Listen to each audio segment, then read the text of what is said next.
ನಮಸ್ಕಾರ. ಮಾನ್ಯ ಬೆಂಗಳೂರು ನಗರ ಪೊಲೀಸ್ ಆಯುಕ್ತರು, the world's best investigation officers ಇಟ್ಟಿರುವಂತಹ ನಿಮ್ಮ ದಕ್ಷಿಣ ಮಹಿಳಾ ಪೊಲೀಸ್ ಠಾಣೆಯ ಆರಕ್ಷಕರ ಕಥೆಯಿಂದ ಹೇಳ್ತೀನಿ. ಈ ದೋಷಾರೋಪ ಪಟ್ಟಿಯನ್ನು ನೋಡಿದ ಮೇಲೆ ನನಗೆ ಗೊತ್ತಾಗಿದ್ದೇನು ಅಂದರೆ, ನಿಜವಾದ ಕರಿಮಣಿ ಮಾಲೀಕ ಯಾರು ಅಂತ. ಕರಿಮಣಿ ಮಾಲೀಕ ಯಾರು? ನೀವು ಬೆಂಗಳೂರು ನಗರ ಆಯುಕ್ತರು ನೀವು ಉತ್ತರ ಕೊಡಬೇಕು. CC4556/23 ಈ ದಕ್ಷಿಣ ಮಹಿಳಾ ಪೊಲೀಸ್ ಠಾಣೆಯಲ್ಲಿ ದಾಖಲಾದಂಥ ದೋಷಾರೋಪ ಪಟ್ಟಿಯಲ್ಲಿ ಪುಟ ಸಂಖ್ಯೆ 39ರಲ್ಲಿ ಉಲ್ಲೇಖ ಆಗಿದೆ.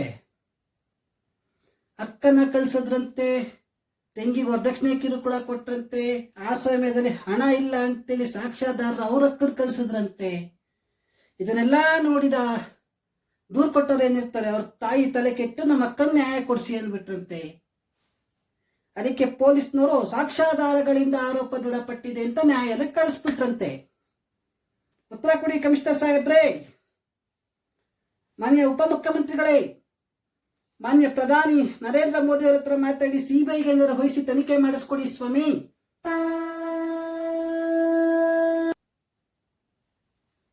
ನಿಜವಾದ ಕರಿಮಣಿ ಮಾಲೀಕ ಯಾರು? ಮಾನ್ಯ ಬೆಂಗಳೂರು ನಗರ ಪೊಲೀಸ್ ಆಯುಕ್ತರೇ, ದಕ್ಷಿಣ ಮಹಿಳಾ ಪೊಲೀಸ್ ಠಾಣೆಯನ್ನ ಕೇಳಿ ಉತ್ತರವನ್ನ ಕೊಡಿಸಿ.